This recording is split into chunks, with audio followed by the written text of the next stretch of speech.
వెంకటేశాయ. ఏడుకొండలవాడ వెంకటరమణ గోవింద గోవింద. శ్రీ శ్రీనివాస శ్రీ వెంకటేశ గోవింద గోవింద.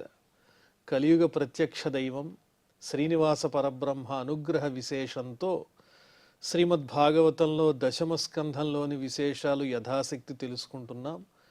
నారాయణం నమస్కృత్య నరం చైవ నరోత్తమం దేవీం సరస్వతీం వ్యాసం తతో జయముదీరయేత్.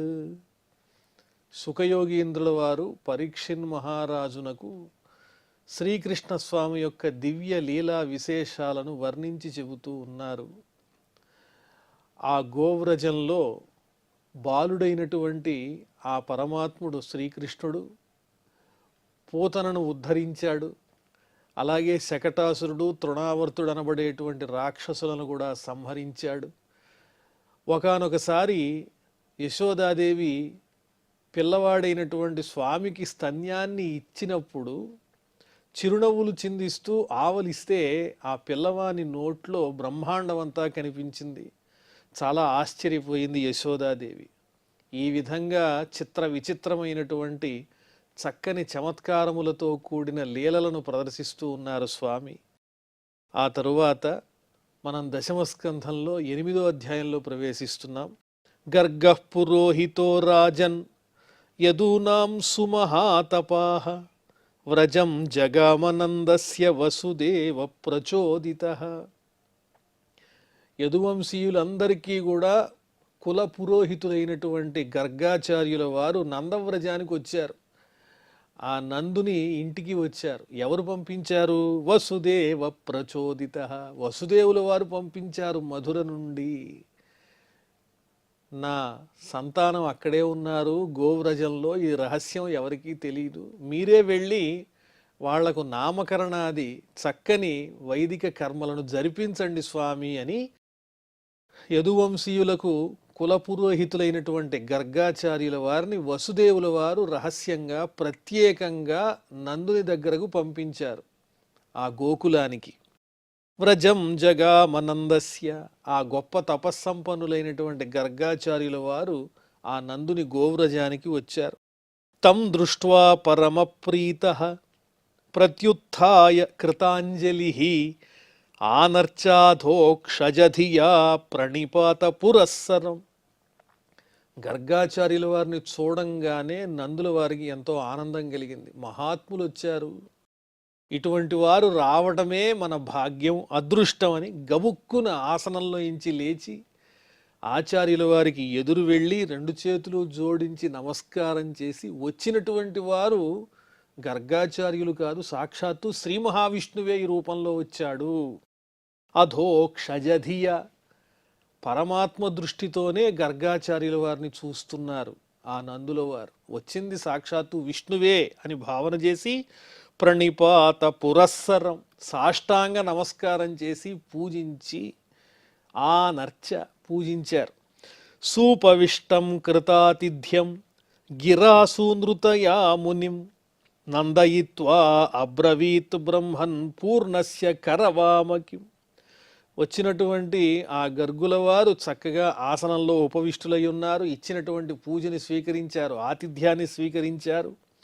ఆ తరువాత నందుల వారు ప్రశ్నిస్తున్నారు ఆయన్ని మధురమైనటువంటి వాక్కులతో. స్వామి, మీ వంటి మహానుభావులు ఇక్కడికి రావడం మాకు చాలా ఆనందంగా ఉంది. ఈ గోవ్రజం అంతా కూడా పునీతం అయిపోయింది, ఈ నందవ్రజం. మాకు ఆనందం వస్తోంది స్వామి. అయినా మీరు ఇంత దూరం వచ్చారంటే మీకు కావలసింది ఏమిటో నాకు అర్థం కావడం లేదు. ఏ కోరికతో వచ్చారు మీరు? పూర్ణస్య కరవామకిం. చాలా చక్కటి వాక్య ప్రయోగం. ఆ పదంలోనే ఒక సంపూర్ణమైన భావం ఉంది. పూర్ణస్య అంటే మీకు అసలు కోరికలతో సంబంధమే లేదు, ఎప్పుడూ సంతృప్తిగా ఉండేటువంటి వారు మీరు. అన్నీ ఉన్నాయి, మీకు కావలసినటువంటి మనశ్శాంతి ఉన్నది, భగవద్ధ్యానం ఉన్నది, భగవంతుని అనుగ్రహం ఉన్నది. అది కావాలి ఇది కావాలనే ఆరాటం లేదు. పరిపూర్ణమైనటువంటి చక్కని భగవద్దత్తమైన చక్కని జ్ఞానంతో ప్రకాశించేటువంటి అన్ని రకాలైన తృప్తులు కలిగిన, ఆనందాలు కలిగిన, పరమాత్మ సంబంధమైన జ్ఞానం కలిగిన పరిపూర్ణ స్వరూపులైన మీకు కింకరవామ, నేనేం చెయ్యగలను? ఏదో వచ్చి కాస్త ధనం కావాలి, గోవులు కావాలి, లేదా ఇంకొకటి కావాలని కోర్కెలు కోరేవారికైతే ఆ కోర్కెలు తీర్చి వచ్చినటువంటి అతిథుల్ని సంతృప్తిపరచచ్చు. కానీ మీరు అలా కోరేటువంటి వారు కాదు. ఆ కోరికలే మీకు లేవు. పరిపూర్ణమైనటువంటి చక్కటి పరమాత్మ తత్వజ్ఞానం కలిగినటువంటి వారు మీరు. అలాంటి వారికి నేనేమి చేసి తృప్తిపరచగలుగుతాను? ఏమిటి మీ మనస్సులో ఉన్నటువంటి భావన ఏమిటి, ఆకాంక్ష ఏమిటి, అభీష్టం ఏమిటో చెప్పండి, నెరవేరుస్తానని నందుల వారు 2 చేతులు జోడించి ఆ మహానుభావుడైన గర్గాచార్యుల వారిని ప్రార్థించారు. మహద్విచలనం నృణాం గృహిణాం దీనచేతసాం నిశ్రేయసాయ భగవన్ కల్పతే నాన్యథా క్వచిత్. మహద్విచలనం, మహాత్ములైన వాళ్ళున్న చోటు నుంచి మరొక చోటికి కదిలి వచ్చారు అంటే దేనికోసం వస్తారు వాళ్ళు? గృహిణాం దీనచేతసాం నిశ్రేయసాయ. గృహస్థాశ్రమంలో ఉండి ఈ సంసార బంధాలతో కొట్టుమిట్టాడుతూ ఏం చెయ్యాలో తెలియక దైన్యంతో ఉన్న మనస్సు కలిగినటువంటి వాళ్ళ యొక్క ఆరాటాన్ని పోగొట్టి శాశ్వతమైన మంగళములను శుభములను కలిగించటానికే మహాత్ములైన వాళ్ళు వస్తూ ఉంటారు. అలాంటి వాళ్ళు వచ్చినప్పుడు ఆ అవకాశాన్ని మనం జార విడుచుకోకూడదు. అలాంటి మహాత్ముల్ని పూజించి సేవించినట్లయితే మన తాపత్రయాలన్నీ తగ్గిపోతాయి. అదే భావనతో చెబుతూ ఉన్నారు నందుల వారు. మహద్విచలనం, మహాత్ములు కదిలి వచ్చేది దేనికి అంటే సామాన్యుల దగ్గరకు వాళ్ళ అవస్థల్ని, దురవస్థల్ని పోగొట్టి వాళ్ళ మంగళాలు ఇవ్వడానికి తప్ప ఆ మహాత్ములకు వేరే ప్రయోజనాలంటూ ఏముండవు, స్వార్థ ప్రయోజనాలు అని చెబుతూ ఈ సందర్భంలో ప్రసిద్ధమైనటువంటి చక్కని పద్యం రచించారు పోతనవారు. ఊరకరారు మహాత్ములు వారథముల ఇండ్ల కడకు వచ్చుటలెల్లన్ కారణము మంగళములకు. ఎందుకు వస్తారు మహాత్ములు అంటే వాళ్ళలా మన ఇళ్లకొచ్చి మనని ఉద్ధరించడానికి, మనకి మంగళాలు కలిగించడానికి తప్ప వాళ్ళకేవో కోరికలుండి కాదు. నీరాక శుభంబు మాకు నిజము మహాత్మ. మీ వంటి వారు మా ఇంటికి వచ్చారంటే ఇదేదో మాకు శుభసూచకమే అంటున్నారు నందుల వారు. జ్యోతిషామయనం సాక్షాత్ యత్తజ్ఞానమతీంద్రియం ప్రణీతం భవతా ఏన పుమాన్ వేద పరావరం. మీరు సాక్షాత్తు జ్యోతిష శాస్త్రాన్ని బాగా అవపోసన పట్టినటువంటి మహాత్ములు. మీరు ఆ శాస్త్రాన్ని రచించినటువంటి వారు.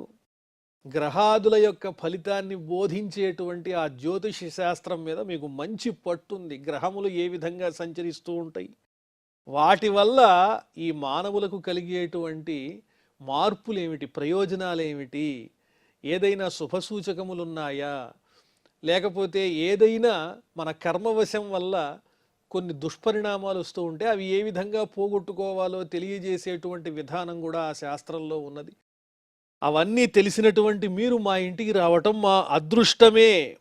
పూర్వజన్మల్లో ఆచరించినటువంటి ఆ కర్మ ఫలితాలు ఈ జన్మలో ఏ విధమైన సుఖదుఖాలు ఉన్నాయో వాటిని తెలియజేస్తూ పూర్వజన్మ సంబంధమైన కర్మ ఫలితాలకు సంబంధించినటువంటి ఆ ప్రయోజనములను కానీ లేదా ఆ కర్మ ఫలితాల్లో ఉండేటువంటి ఏవైనా కొన్ని కష్టములను నివారించుకునే ఉపాయములు కానీ తెలియజేసేటువంటి శాస్త్రమే జ్యోతిష్ శాస్త్రం. ఆ శాస్త్రంలో మీరు నిష్ణాతులై ఉన్నారు. యదుపచితం అన్యజన్మని శుభాశుభం తస్య కర్మణః పంక్తిం వ్యంజయతి శాస్త్రమేతత్ తమసి ద్రవ్యాణి దీపైవ. గత జన్మలో చేసినటువంటి కర్మల యొక్క ఫలితాన్ని తెలియజేస్తూ ఏదైనా దుష్పరిణామాలు వాటి వల్ల కలిగేవి గనక ఉన్నట్లయితే వాటిల్ని పోగొడుతూ ఈ జన్మలో అనుభవించేటువంటి సుఖదుఖాల యొక్క విషయాలన్నింటినీ తెలియజేస్తూ అదేవిధంగా మంచిని కలగజేసేటువంటిది, గ్రహముల యొక్క సంచారమును తెలియజేసేటువంటిది, ఆ గ్రహాల ఫలితం ఏ విధంగా ప్రభావం చూపిస్తుందన్న విషయాన్ని తెలియజేసేటువంటిదే ఆ శాస్త్రము. కాబట్టి ఎటువంటిది ఆ శాస్త్రము అంటే ఒక చీకటిని పోగొట్టేటువంటి దీపం లాంటిది, జ్యోతి లాంటిది. అలాంటి శాస్త్రాన్ని మీరు బాగా కూలంకషంగా తెలుసుకుని ఉన్నారు. అలాంటి మహాత్ములు మా దగ్గరకు వచ్చారంటే మాకెంతో ఆనందంగా ఉంది. మా ప్రారబ్ధ కర్మలు కానీ సంచిత కర్మలు కానీ ఇవన్నీ ఇక గాడిలో పడినట్లే. ఏదైనా దుష్పరిణామాలు కలిగించేవి గనుకుంటే అమంగళాలు అవన్నీ పోతాయి మీ వంటి మహాత్ములు మా ఇంట్లో అడుగు పెట్టినందువల్ల. త్వం హి బ్రహ్మ విదాం శ్రేష్ఠ సంస్కారాన్ కర్తుమర్హసి బాలయోరనయోర్నృణాం జన్మనా బ్రాహ్మణో గురు. స్వామి, మీరు బ్రహ్మవేత్తలు కదా, వేద విధులు, మహానుభావులు. మా ఇంట్లో ఉన్నటువంటి ఈ ఇద్దరు బాలకులకు నామకరణాది సంస్కారములను జరిపించవలసిందిగా మిమ్మల్ని నేను ప్రార్థిస్తూ ఉన్నాను అని నందుల వారు కోరుతున్నారు.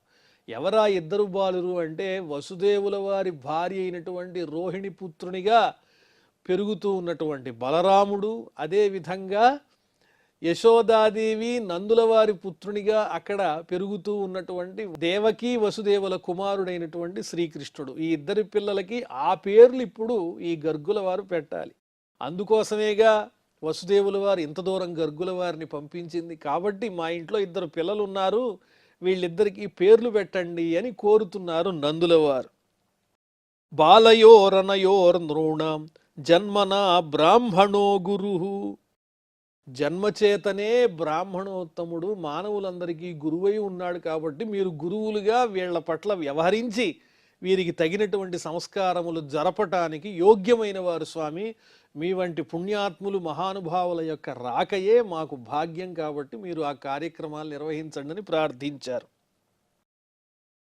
అప్పుడు గర్గాచార్యుల వారు నందుల వారితో ఈ విధంగా చెబుతున్నారు. గర్గాచార్య ఉవాచ యదూనామహమాచార్య ఖ్యాతశ్చ భువి సర్వతః సుతం మయా సంస్కృతం తే మన్యతే దేవకీ సుతం.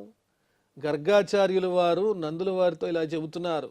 నాయనా, నువ్వు కోరింది నిజమే, ఈ పిల్లలకు నేను సంస్కారం చేయించవచ్చు. కానీ నేను యదువంశీయులకు ఆచార్యుణ్ణి కదా.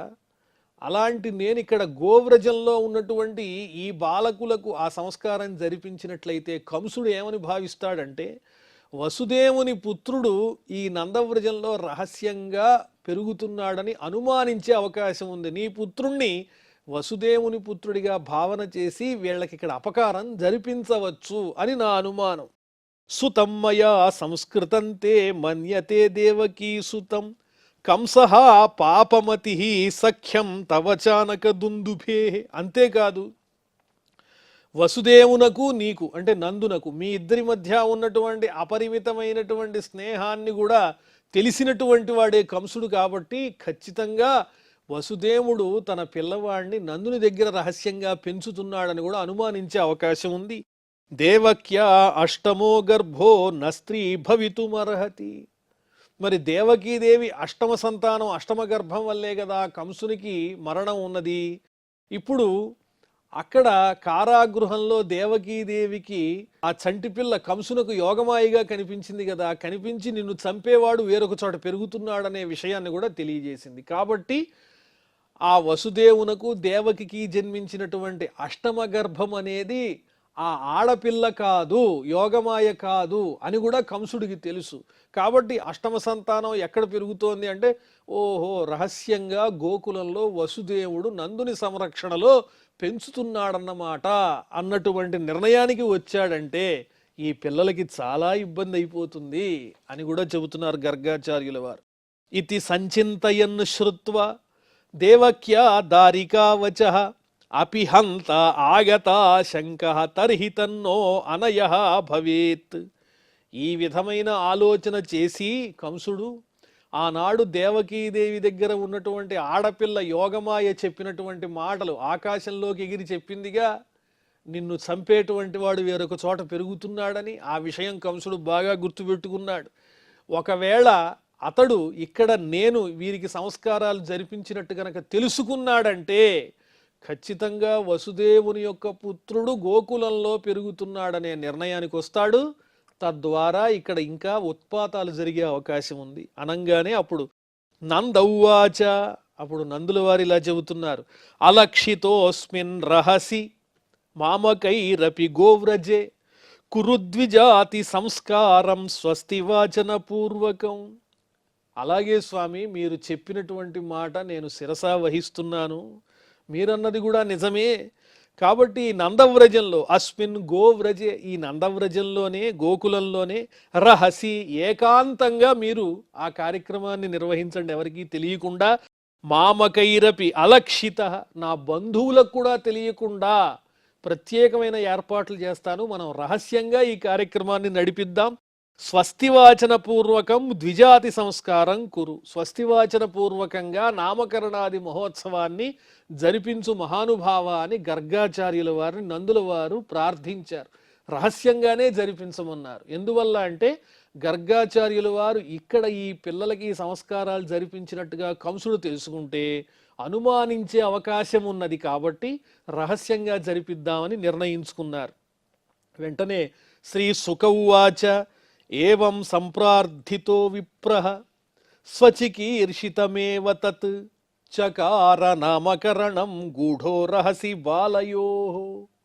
ఈ విధంగా ఆ బ్రాహ్మణోత్తముడైనటువంటి గర్గుడు నందునిచే ప్రార్థింపబడినటువంటి వాడై స్వచికీర్షితమేవ తత్, తన మనసులో కూడా ఆ పనే చెయ్యాలనుందిగా గర్గాచార్యుల వారికి.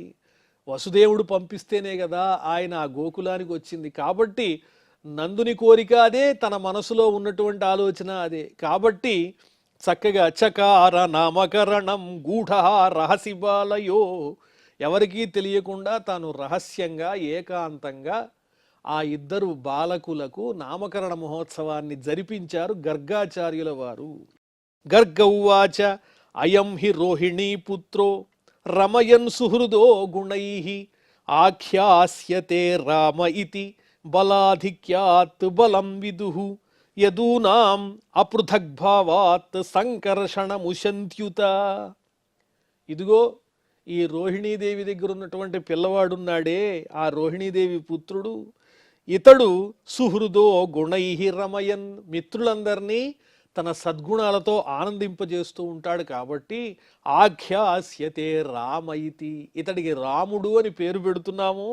బలాధిక్యాత్ బలం విదు, అధికమైన బలం కలిగిన వాడు కాబట్టి బల శబ్దాన్ని కూడా చేరుద్దాం, కాబట్టి ఇతని పేరు బలరాముడు అని చెప్పారు. యదూనాం అపృథగ్భావాత్ సంకర్షణముశంత్యుత. ఈ యదువంశంలో యదూనాం అపృథగ్భావాత్, యాదవులందరినీ విడిపోకుండా ఒకచోటికి తీసుకొచ్చేటువంటి లక్షణం కలిగిన వాడు కాబట్టి, ఐకమత్యాన్ని పెంపొందించేవాడు కాబట్టి ఇతన్ని సంకర్షణుడని కూడా పిలుస్తారు. సమ్యక్ కర్షతి ఏకీకరోతి, అందరినీ ఐకమత్యంతో నిలబెడతాడు, వృద్ధి చేస్తాడు, కాబట్టి వాళ్ళలో స్నేహాన్ని వృద్ధింపజేస్తాడు, కాబట్టి ఇతడికి సంకర్షణుడు అనే పేరు కూడా ఉన్నదని చెబుతున్నారు గర్గాచార్యుల వారు. అంతేగాని గర్భ సంకర్షణం గురించి మాత్రం ఆయన చెప్పలేదు. కాబట్టి ఈ పిల్లవాని పేరు బలరాముడు అన్నారు. ఆ తరువాత ఆసన్ వర్ణాస్త్రయోహ్యస్య గృహతోనుయుగం తనూః శుక్లో రక్తస్తథా పీతః ఇదానీం కృష్ణతాంగతః. ఇదిగో ఇక్కడ ఇంకొక పిల్లవాడున్నాడే, ఈ పిల్లవాడు చాలా గొప్పవాడయ్యా. ఇతడికి ప్రతి యుగంలోనూ రకరకాలైనటువంటి వర్ణాలు ఉంటాయి, దేహఛాయలు ఉంటాయి. ఏమిటవి అంటే శుక్లః రక్తః పీతః, తెల్లని వర్ణము, అలాగే నల్లని వర్ణము, అలాగే పచ్చని వర్ణము, ఇలా 3 రకాలుగా ఉంటాయి. ప్రస్తుతం ఇక్కడ కృష్ణతాంగతః, శ్యామ వర్ణంతో ఇక్కడ ఉద్భవించాడు ఈ పిల్లవాడు, నల్లని వర్ణంతో ఉన్నాడు. శుక్లో రక్తస్తథా పీతః కృష్ణతాంగతః ఇదానీం, ఇప్పుడైతే నీలమేఘఛాయలో ఉన్నాడు అని చెబుతూ ప్రాగయం వసుదేవస్య క్వచిత్ జాతస్తవాత్మజః, ఇక్కడ నీ పుత్రునిగా కనిపిస్తున్నటువంటి పిల్లవాడున్నాడే, ఇతడు గతంలో వసుదేవునికి పుత్రుడిగా ఉన్నాడు అన్నాడు. గతంలో అంటే దానికి ఎన్నో రకాలైనటువంటి అర్థాలు, గత జన్మలలో కావచ్చు, లేదా ఇతడు వసుదేవుని యొక్క పుత్రుడే ఇక్కడ పెరుగుతున్నాడు అని ఈ గర్గాచార్యుల వారి యొక్క హృదయంలో ఉన్నటువంటి మర్మం, అది మాత్రం నందుల వారికి అలా అర్థం కాలేదు. ఋషిరయన్ జన్మాంతరగతం నామ కథయతీతి నందః మన్యతే. ఈ ఋషి గర్గాచార్యుల వారు ఈ బాలకుని యొక్క పూర్వజన్మ విశేషాన్ని చెబుతున్నారనే నందుడు భావన చేశాడు అంటున్నారు వ్యాఖ్యానకారులు. వాసుదేవ ఇతి శ్రీమాన్ అభిజ్ఞా సంప్రచక్షతే. ఈ పిల్లవాడిని వాసుదేవుడని కూడా పండితులు చెబుతూ ఉంటారు, మహానుభావులు మహాత్ములు. ఇతడి గొప్పతనం తెలిసినటువంటి వాళ్ళు ఇతడిని వాసుదేవుడని పిలుస్తారన్నారు. అంటే ఇక్కడ వసుదేవుని పుత్రుడు వాసుదేవుడు, కానీ వాసుదేవ నామం అనేది వసుదేవ పుత్రునిగానే కాదు, అంతకు ముందు నుంచే చాలా ప్రఖ్యాతమై పరమాత్మ సంబంధమైన అర్థంతో ప్రకాశిస్తూ ఉన్నది. సర్వాణి తత్ర భూతాని వసంతి పరమాత్మని భూతేష్వపి చ సర్వాత్మ వాసుదేవ తతస్మృత. సమస్తమైనటువంటి ప్రాణులు ఆయన యందు వసిస్తూ ఉన్నాయి కాబట్టి, అన్ని ప్రాణులలోనూ అంతర్యామిగా వసించేటువంటి వాడు ఆయన కాబట్టి ఆయన్ని వాసుదేవుడు అన్నారు అని వ్యుత్పత్తి చెబుతున్నారు. కాబట్టి ధ్రువుడు కూడా ఓం నమో భగవతే వాసుదేవాయ అనేటువంటి ఆ మంత్రాన్ని చక్కగా జపించాడు, ద్వాదశాక్షరి మంత్రాన్ని. కాబట్టి ఈ వాసుదేవ శబ్దం అనేది వసుదేవుని యొక్క పుత్రునిగానే కాకుండా ఇంకా అనేక రకాలైనటువంటి పరమాత్మ సంబంధమైన అర్థాలతో ప్రకాశిస్తోంది. ఇక్కడ గర్గాచార్యుల వారు నర్మగర్భంగా విషయాన్ని వర్ణించి చెబుతూ ఉన్నారు నందుల వారికి. ఇతడు వసుదేవుని యొక్క పుత్రుడే, ఇక్కడ పెరుగుతున్నాడని స్పష్టంగా చెప్పకపోయినా ఇతడు వసుదేవ సంబంధమైనటువంటి లక్షణాలు కలిగిన వాడు అని నందుల వారికి రహస్యంగా నర్మగర్భంగా తెలియచేసినట్లుగానే భావన చెయ్యాలి. బహూని సంతి నామాని రూపాణి చ సుతస్యతే గుణకర్మానురూపాణి తాన్యహం వేదనో జనాః. ఈ పిల్లవానికి ఎన్నో రకాలైన పేర్లున్నాయి, అతడు చేసేటువంటి కర్మలను అనుసరించి ఎన్నో పేర్లు ఉన్నాయి, రూపాలు ఉన్నాయి. అబ్బో, అవన్నీ కూడా వర్ణించి చెప్పటం ఎవరి వల్ల కాదు, అవి నాకు కూడా తెలియదు. తాన్యహం వేదనో జనాః. సామాన్యులైన వాళ్ళు ఎవ్వరికీ అవన్నీ తెలియదు, ఆయన పేర్లు కానీ లీలలు కానీ నాకు కూడా అంతగా తెలియదు. పరమాత్మ స్వరూపుడైనయ్యా ఈ బాలకుడని చెబుతున్నారు. ఏషవశ్రేయ ఆధాస్యత్ గోపగోకుల నందన అనేన సర్వదుర్గాణి యూయమంజస్తరిష్యథ. ఇతడు మీకు చక్కగా సమస్తమైన మంగళాల్ని కలిగిస్తాడు, మీ కష్టాలన్నింటినీ పోగొడతాడు. గోప గోకుల నందన, గోపాలకులకు ఈ గోకులంలో ఉండేటువంటి వారందరికీ ఆనందాన్ని కలిగించేటువంటి వాడు, మీ అందరికీ శ్రేయస్సులు కలిగిస్తాడు. అనేన సర్వదుర్గాణి, ఈ పిల్లవాని చేత మీరు కష్టాలన్నీ పోగొట్టుకుంటారు, చాలా తేలికగా ఆపదలన్నీ దాటబడతాయి మీ చేత. పురాణేన వ్రజపతే సాధవో దస్యుపీడితాః అరాజకే రక్ష్యమాణాః జిగ్యుర్దస్యూన్ సమేధితాః. పూర్వం అంటే ఈ పిల్లవాడు గతంలో అవతారములు ధరించినటువంటి సందర్భంలో సామాన్యులు కూడా ఆయన్ని ఆశ్రయించటం చేత దొంగల చేత దుష్టాత్ముల చేత పీడింపబడకుండా రక్షింపబడ్డారు అని చెబుతున్నారు. ఏమిటి వృత్తాంతము అంటే పృథు చక్రవర్తి ద్వారా రక్షింపబడినటువంటి ప్రజల గురించి కూడా ఆయన నర్మగర్భంగా ఆ విశేషాలు వర్ణించి చెబుతూ ఉన్నారు. అరాజకే రక్ష్యమాణాః జిగ్యుర్దస్యూన్ సమేధితాః. వేణుడనేటువంటి దుష్టుడైన ఆ రాజునకు జన్మించినటువంటి ఆ రాజు తర్వాత పరిపాలనకు వచ్చినటువంటి ఆ పృథు చక్రవర్తి ప్రజలందరినీ ఆ కష్టముల నుంచి ఉద్ధరించారు అనేటువంటి విషయాన్ని ఇక్కడ తెలియజేస్తూ గర్గాచార్యుల వారు ఆ పిల్లవాని యొక్క గొప్పతనాన్ని వర్ణించి చెబుతూ ఉన్నారు. ఆ తర్వాత ఏం జరిగిందో మనం మళ్ళీ తెలుసుకుందాం. ప్రస్తుతం క్షమా ప్రార్థనాదులతో ఈ కార్యక్రమాన్ని పరిసమాప్తం చేసుకుందాం. అథ క్షమా ప్రార్థన.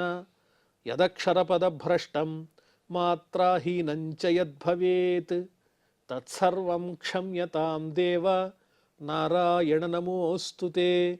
శ్రియఃకాంతాయ కళ్యాణ నిధయే నిధయేర్థినాం శ్రీవేంకట నివాసాయ శ్రీనివాసాయ మంగళం.